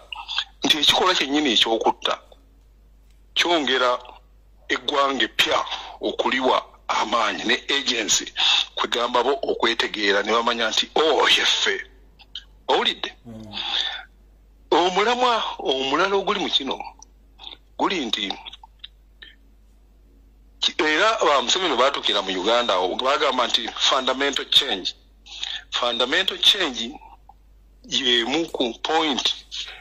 nga kana akabuza kabitanga kamulengejja Saalongo wasanya kaloli kawenkene Peter Mayiga bwagamba nti gwe muko nsonga ezesimba kasajja gwe ani akusomeza Oluganda naye ensonga nti emu kuzisingira ddala okulu eno gyagamba nti fundamental change mu theory ya violence mweri nga amakulu gaakyo nti owokuntikko amegebwe afuke owowansi adde ku ntikko owulidde ssebo fundamental change gyeyayogerangako era gyeyajja atambuza abantu ne basagambiza fundamental change nga tebamanyi ekyayogerako nga kyategeeza nti ali ku ntikko alimegebwa n'afuuka owowansi n'afuuka owokuntikko era ekyo ye point gyaliko nti bano abavandimwe abatalina mu nsi yaabwe abajja basaatuuka kaakati be baali abowansi abalaalo abapakasi kaakati bamegge in general nti Abaganda be baali ab'okuntiko nga kabaka waabwe of course ke kasolya k'entiko nti abamegge bo bafuuke abawejjere abasemberayo ddala mu ggwanga eyo nga ye fundamental change gyayogerako n'ennaku ezo namuwulira nga agamba nti yes the changes I've made are now irreversible nti ategeeza nti ne change kati zaleese temukyasobola zikyusa na ensonga ey'okubiri mu theory ya violence nti tebakkiriza kintu kiyitibwa kuteeseganya negotiation nti of course omuntu gw'ogenda okumegga ate tuyinza mumusuubira nti ogenda kuteesa naye tagenda gandi yes kale gwe nze kanfuuka omuntu owowansi gwovuka owowaggulu kati ekyokuteesa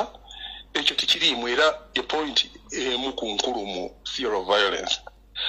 eyokusatu nti amazima ogabuulira babo bokka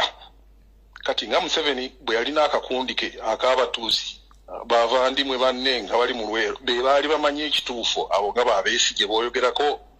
baani abo abalala bonna abaalimu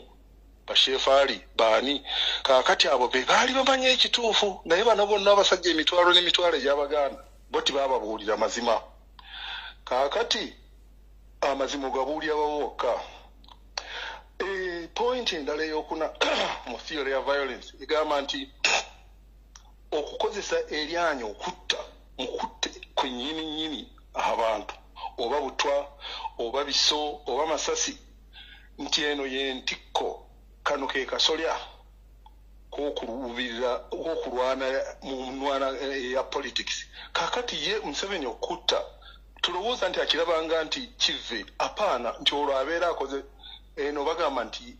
yentikko y'okulwanirira politics okutta abantu n'okubatirimbula owulira ekikola kyennyini mu point endala ekyokutta kino kyekireeta eggwanga eppya era bwe mba nga mwali muwuliddeko eyali kadogo wa Museveni gwe bayita Sergeant Gita abagamba nti baasimisanga abantu ebinnya ne bavasitamiramu kaakati Abanyarwanda abatuusi ne balyoka bajja nga be bakuba akakumbi bano ly'eggwanga eppya mu kikolwa ekyokutta abantu nga bakuba obukumbi olwo ne babeera nga bayimbuddwa bafunye obwaboobwe nti bagiyita agency nti bafuuse bakabenje owulira emu ku nsonga endala mu theory ya violence nti tekimala okutta omuntu oba omulabewo naye mutte omulabise n'abalala bakulabe nti omusajja oli gwetwali tutya nti bano Abaganda be mwali mutya nsimanya babaliisiza ku buwuwo kaakati baabo mubasi mirambo giiyo era kyeyavaddira entuumo z'abantu bonna baakubye obubazzi n'obusiimo obufuuni nga bwe babuyitanga n'alyoka aziteeka buli wantu ayolese olaba abo nabata era mu katambi mwe mujjukira Museveni we yayogerera fenga Abaganda these people, these enemies, these parasites, we are going to crush them like we crushed them before. Mu abantu mwe n'Abaganda Museveni yabasonga mu ddolu ne n'agamba nti muli balabe be era agenda kuba kurashinga nga bwe yakoledda kaakati bw'olaba akabuzi k'ebitanga akava eri kajja kabwegeera mukakane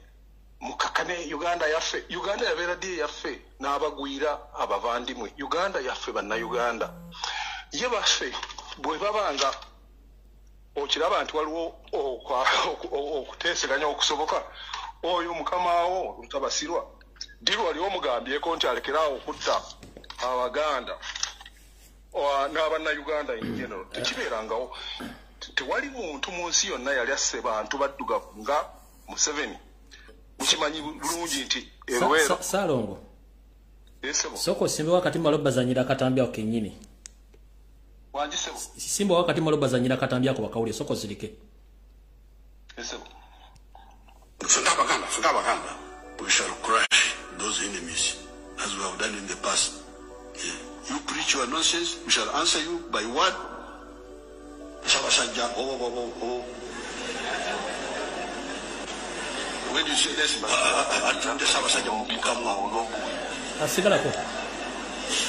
politics is about to now if you say shall crush. Salongo mbadde mbazanyira katambi kano kankadde mu mulodi gumu osigala ko tovaako abantu bategere message bagambye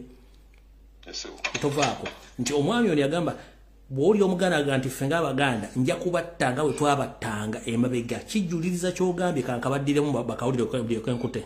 Sundabaganda we shall crush those enemies as we have done in the past. You preach your nonsense, we shall answer you by what? Yes. Sabasajja when you say this,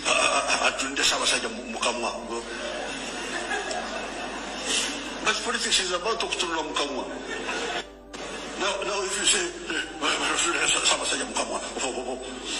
shall crush. Genda masa. Banange. Ebyo nga bidyawo.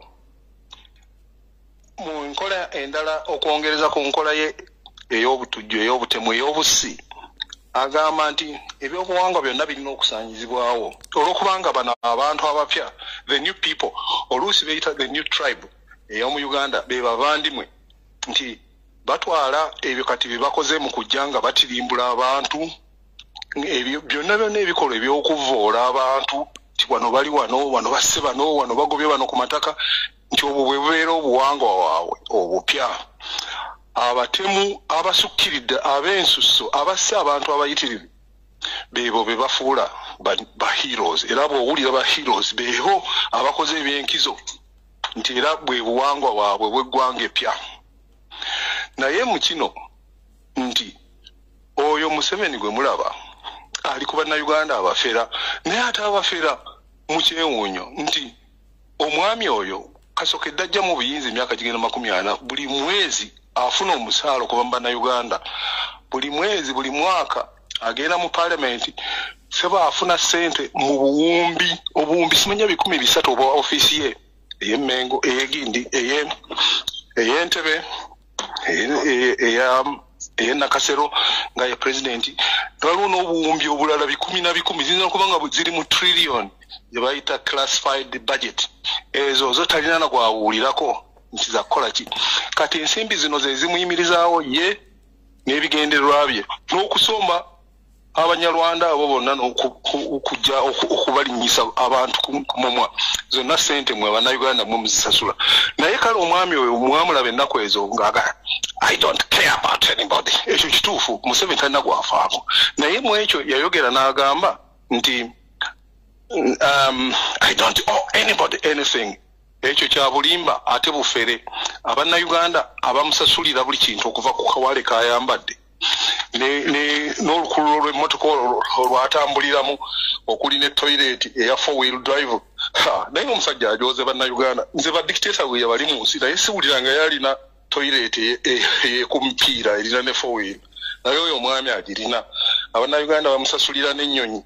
Abannayuganda be bamusasulira buli mwezi buli mwaka sente ziri mu buwumbi zatwala kati agamba atya nti I don't owe anybody anything ekyo kya bufere owulidde bwe baatuka mu buyinza ne babba kampuni zonna ezaali ez'eggwanga lya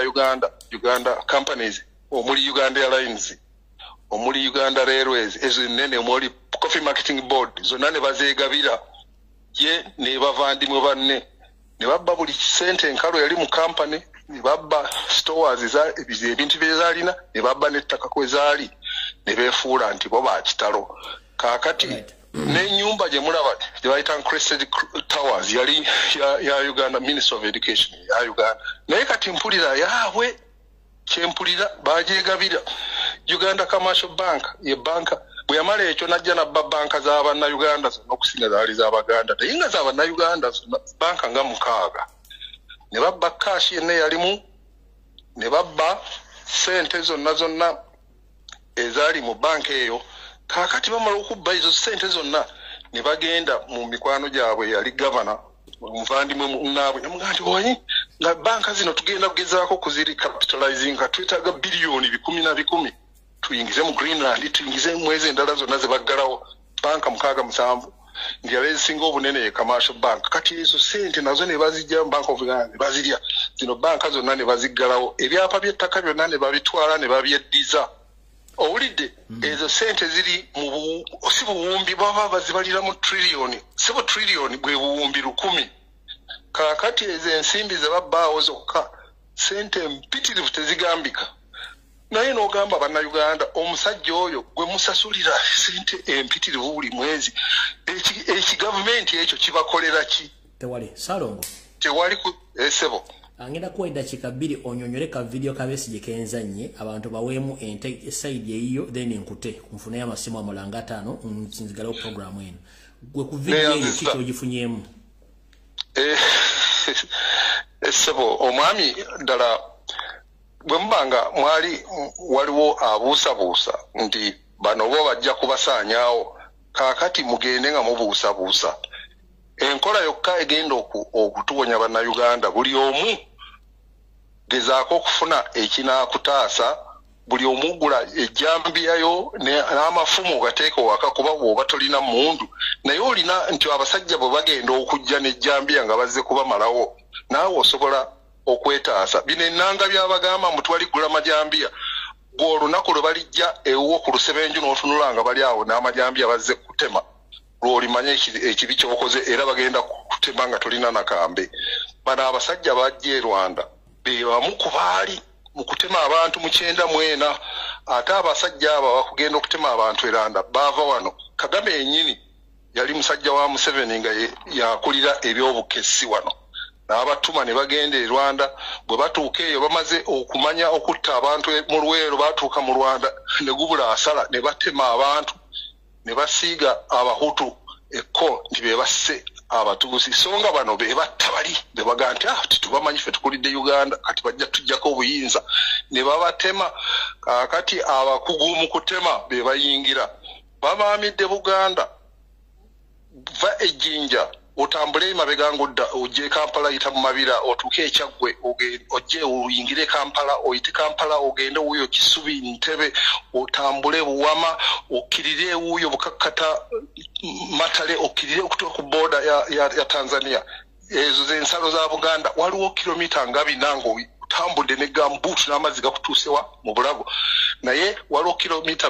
10 ngabina tewaliwo yadde fuuti emu awatali musirikale muvandimwe wa Museveni making sure nti temujja kusemberera nyanja muli kinyanja kuga mufenjala naye first of all nti abo bali ready okubatema naye kati bogenda mu kochi segura ove mu kochi wuyo salikirize nyaboshuza ogende otuke lwemiyaga ntuusi ogende wuyo otuse baita yo bateyo emawogola side ogende buwekula oyite bwoti otambule ogende wakulu otukenga eri Buganda yali ekoma Bululi otambule ove mu Bululi ojje osengete wansi boti Bugerere awo bonna betolodde Banyarwanda wonna ensalo za Buganda zonna kati n'otuuka n'okomawo ekiyira wonna we bali wakati kati tuyogera gende ekiri Egomba ekiri Masaka ekiri Ekyagwe bonna Abanyarwanda buli omu batambuzwa maje bawebedde mundu bali ne Jambia era abasajja banaga nti mwena mugenda kufa ye plani abantu bagenda okubatema e Rwanda babayitanga biyenje ekyo bwe mbati mukimanyi mubuuze Radio Colini yayogeranga egati ebiyenje nga babayita nga abantu babayita biyenje ne balyoka batandika okubatematema enkola eyo eyekitemu egamba nti bayita bestialization nti abantu bayita ebisolo obafuule to dehumanize them babenga si bantu kibeerenga kikwanguyira. Nja kweyongera ku Lwokutaano Ssaalongo. Essebo. Otoyanza nnyo mukama wange. Essebo. Ndowooza mutegedde statement z'abaana abasajja ze bakozesa bonna. Looyo mpya Kuteesa yatuyise biyenje mmese. Mao bw'azze okwogera ayogedde ku biyenje. Museveni Yosere waba ayogera biyenje. Mutegedde statement nga bw'etambula. Simu zitadde njagala essimu z'abantu. Zine dakika zisitugise dakika 25 bwemba musobola okubira mu bantu batane mu ensonga zammwe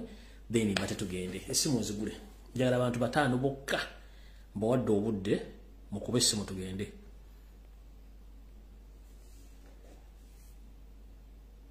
dakika 2 zokka mbawadde dakika 2 zokka. Hello Sebo jebale comrade kale Sebo nawe jebale ko oyine dakika 2 zokka. Nze okusookera ddala Abannayuganda security alerts muzitwalenga serious. Muganda waffe SP asimwe naye yongera ku struggle najja n'awa security alerts temuziteeka mu muzannyo teri temunyoma. Ekyokubiri Abannayuganda mulaba engeri ebintu ebitambulamu mwetegeke mukwata mugule amajambia mugule acid mupanga amayinja naye kikulu ennyo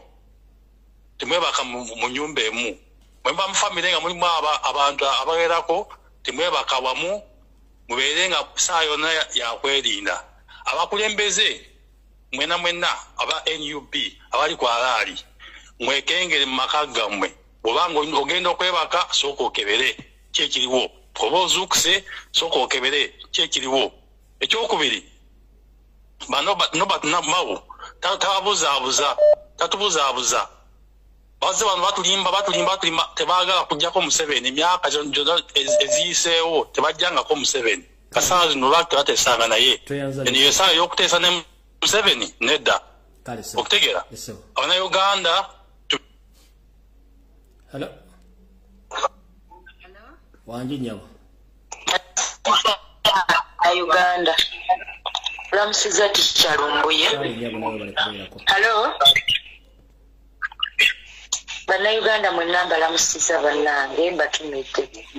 Bannange Abaganda bagamba nti olunatawambwa lumuziba nnyindo. Mbadde nkuba omulanga ogutakungulwa nga tusaba nsaba President wange Robert Kyagulanyi Ssentamu omulonde mu Uganda. Tubadde tukusaba taata kyemmanyi owulira ne wonoba toliiko bajja kubuulira. Tukusaba taata weewala omusajja gwe bayita Besigye, weewala omusajja gwe bayita Mugisha Muntu. Bane President totukaabya ekimala. Tufiiriddwa tuziise siggwe otutta siggwe obatta naye oli mutima gwa Uganda. Tubadde tukusaba ojja okugulu ku musajja oyo Besigye, ojja okugulu ku musajja oyo Mugisa batemu abali quiet naye nga kibagoba bakimanyi. Ntuusa obubaka buno okutegeeza mwami Mpuuga sijja kuyita onalebo Sebo Mpuuga bino 5 birabe bikola munnange tuteekako data wa 5 naye ndowooza otuwulira omusindo oguwulira okiwulira ojja kitegeera naawe bigirwa naawe ojja kutemebwa mpozi ng'onoogenda n'Omunyarwanda bye babange Bannayuganda mbatumite. Hello wanje webale kuweereza taata kale nyabo nawe bale kubeerako. Amina. Nze kyembadde nsaba ku security alert obadde oziweereza naye ng'olina okwemulugunya okungi. Nze kyenkusaba bw'oba oza okuweereza security alert bw'oweereza security alert totya muntu yenna obaani agenda kwogerera obaani.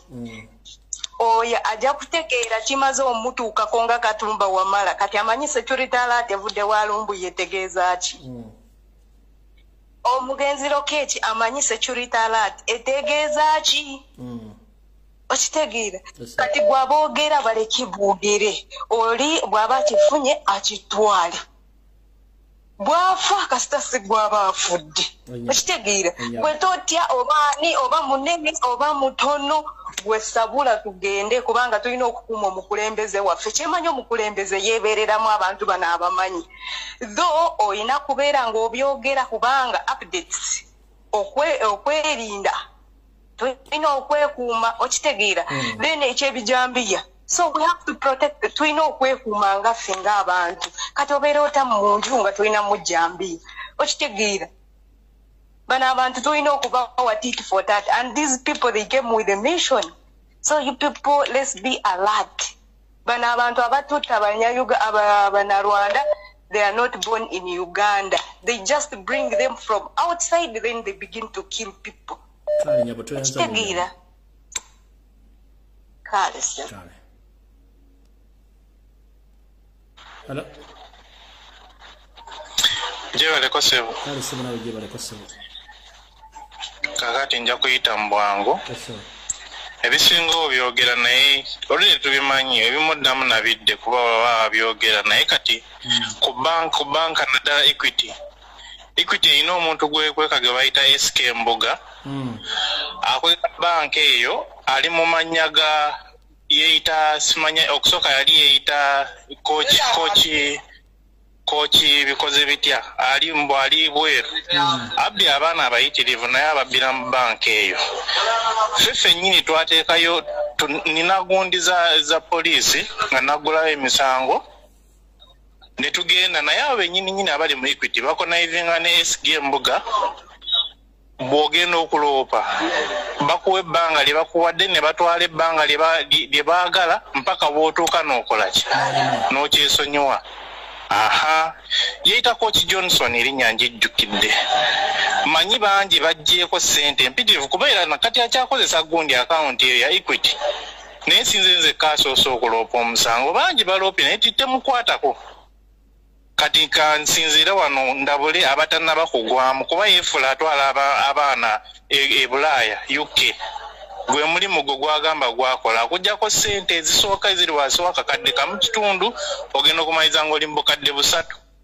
kati bonna abalaba erinnya nga Coach Johnson bula bali esonyiye oyo bamuyita SK Mbuga Kabangala kankomawo sebo azanyo sebo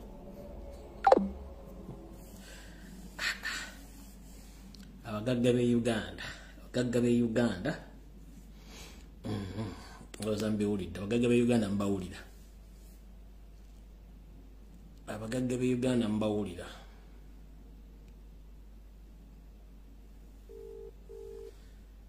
abagagga be Uganda mbawulira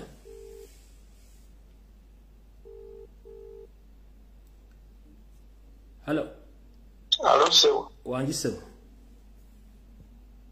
oli ku live sebo kwendi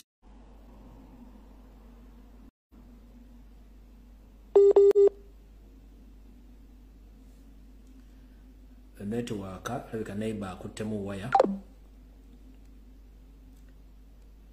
alright mwagala kujjayo video mwagala kujjayo video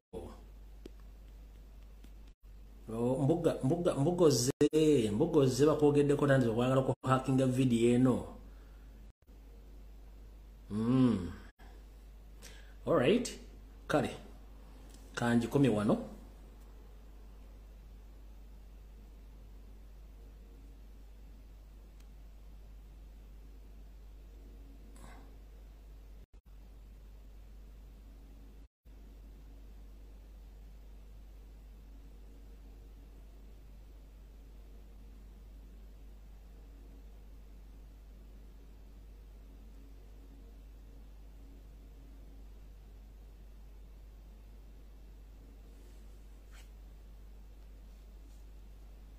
Hello.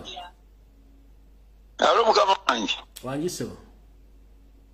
Sebo nanga kagambo kange mukwano tikia. Sebo kuoli video bagala jije batidde nnyo. kale mukama naye webale nnyo taata wange mukama wange njagala kuyisaawo ekigambo ekiyitibwa ekiyenje ekigambo ekyo ekiyitibwa ekiyenje kikozesebwa abantu abo nga bw'oyogedde ddala ddala bwe kiri naye ekintu ekiyitibwa ekiyenje temukitwala nti kya muzannyo kubanga omuntu okuyita ekiyenje kyekintu ekisembayo okubeera nti ekiyenje oli kiyenje kitegeeza tolina mugaso mwami Mpuuga mpulidde ng'akikozesa naye ekintu ekyo abanfe kennyini abantu abawansi ab'envunza abatalina ngatta balina ebigere fe twamuwa akalulu yandibadde asigalayo mu DP ye naye ekintu ekyo kye yakoze okuyita abantu ebiyenje abaganda n'omuyite omuganda nti kiyenje mukwano si kirungi era si kya buvunaanyizibwa eri omuntu akulembera abantu ayisizaamu bakadde baffe ekitiibwa atatanya abantu baganda be abooluganda abakona bekwano ab'e Masaka bonna abasse kubanga abayise ebiyenje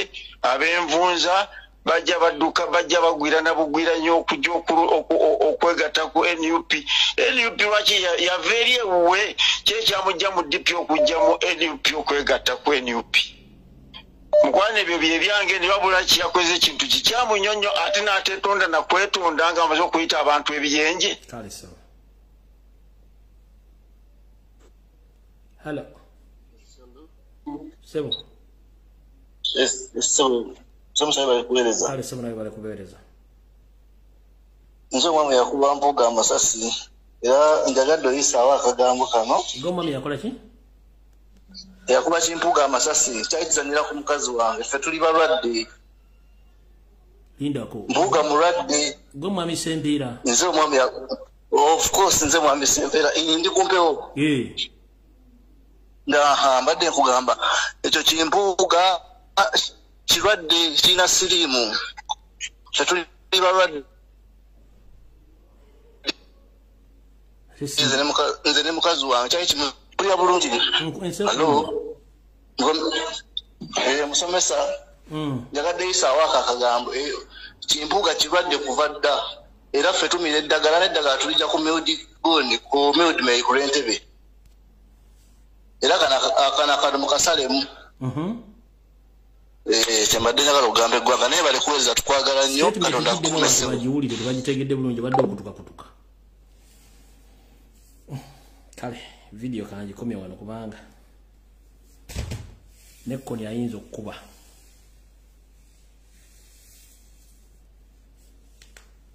video kangikomye nekkoni ayinza okukubira wano essimu zaagala mpalana internet njijjeeko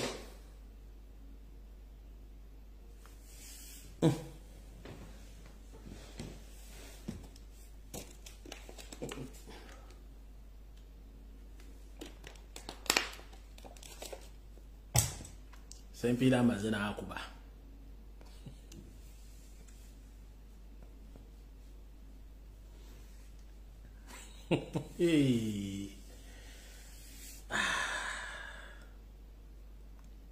era next nakwena yagenda okukuba Sempiira tolira baggulu Sempiira bubongo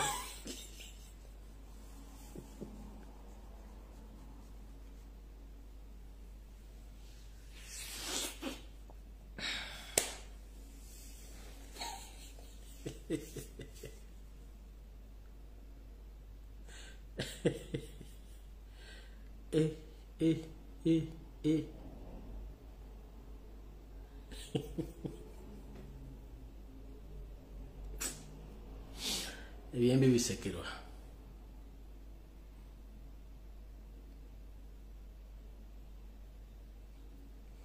tuli mu February tulinga abali mu November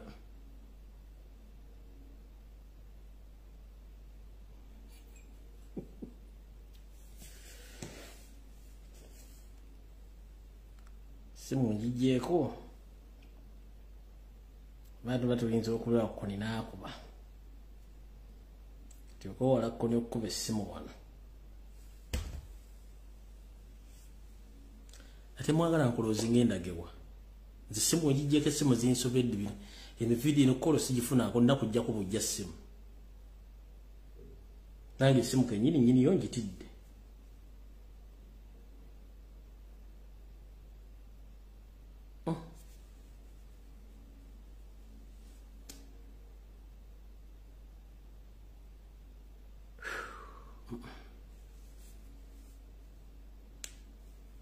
Nange essimu yino njitidde njijjeeko.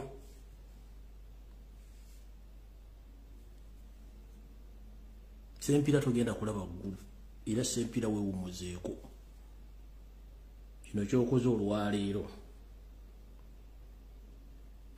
Sizaako ssimu. Sizaako ssimu nedda. This is too much.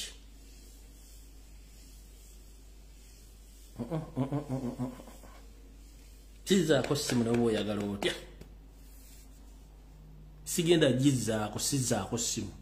Tuli mu February n'omwaka gutugwa gutwala mu November. Sizaako ssimu.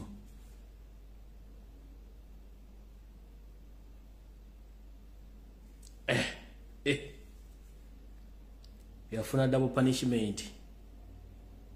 Naafuna amasasi. Naafuna n'enkumunye. Sempira weewummuzeeko mukubu. Naye Omukaba kumata 10 ampeera tujja kukwatagana ku Lwokutaano. Video bwete bwebadde. Mweraba. Bane mundeke ngende nze no video ennemye. Nimwagala nnyo ebyonoonese nze video ennemye nange ennemye okutegeera.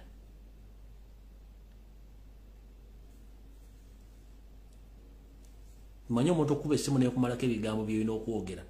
Kanenge ebigambo bimpeddeko n'essimu njijjeeko ku internet njijjeeko.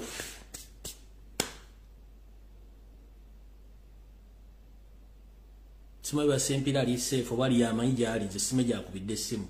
Ate essimu yinza ogamba essimu y'e Kampala. Ate nga alemeddeko emirundi egiwera ng'akuba essimu. Ate no Sempira wa Arsenal nno. Sempira wagira Arsenal alina effujjo. Mweraba. Due to public demand, come again tomorrow. No. It can't happen until Friday. Ate guno mwezi gwanakuza mwezi 28 kiba kitegeeza mbuze ennaku 2. That is Friday and Sunday mwezi tukugale. Kuba I'm proposing to go leave. Mpumulemuko. So kendeke midi yeno gibalekeremukko emyezi ng'ebiri bagumu. Gibalekeremu. Kale Mukama 13 mpera mweraba.